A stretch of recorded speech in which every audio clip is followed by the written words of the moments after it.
Quand on pense à Martin Luther King Jr., on pense tout de suite au fameux discours I have a dream. Mais cette image, aussi forte qu'elle soit, eh bien, elle est incomplète. Alors aujourd'hui, on va justement aller voir au-delà de cette icône pour découvrir une facette beaucoup plus radicale de sa vision pour l'Amérique. Et pour commencer, rien de tel que cette citation.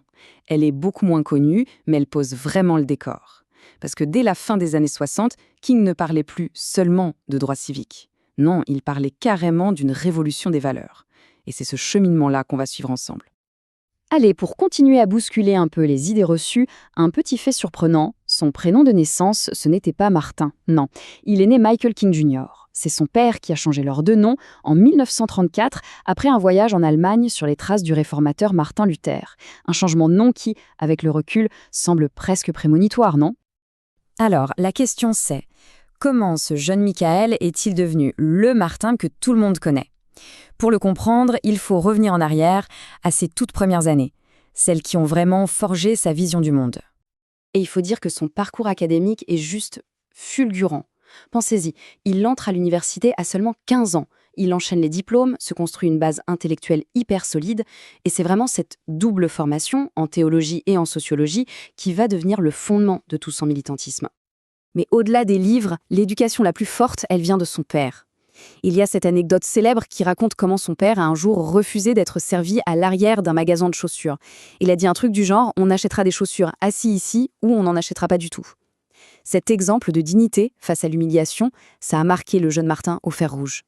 Bon, passons maintenant à ce qui est vraiment la clé de voûte de sa philosophie. La non-violence.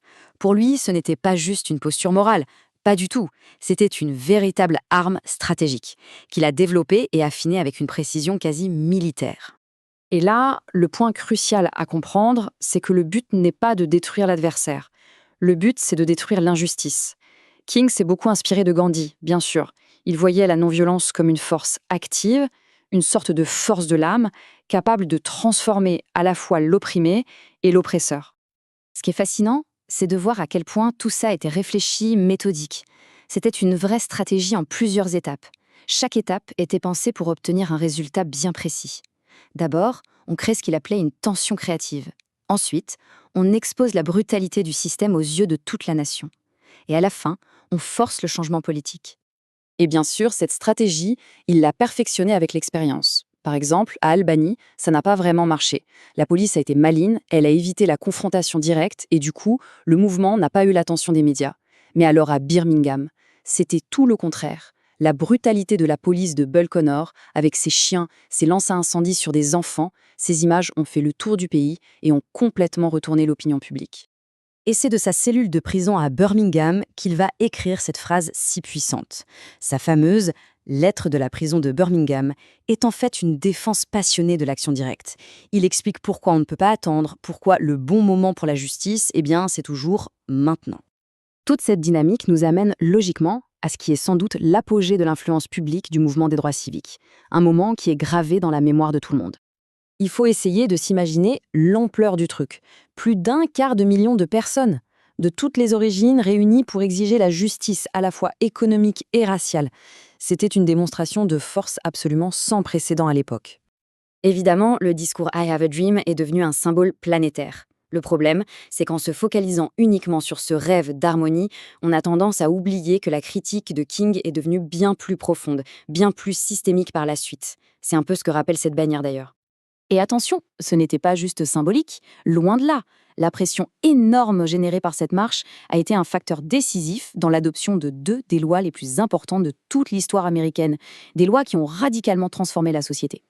Et c'est là qu'on arrive à un vrai tournant.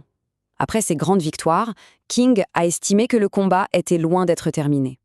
C'est à ce moment-là qu'il entre dans la phase la plus radicale de sa vie et que son champ d'action va s'élargir de façon spectaculaire. Son idée fondamentale à ce moment-là, c'est la connexion qu'il fait entre plusieurs problèmes. Pour lui, c'était impossible de vaincre le racisme sans s'attaquer en même temps à la pauvreté et au militarisme. Il a même donné un nom à ces 3 fléaux, les triplés géants, des mots qu'il considérait comme totalement inséparables.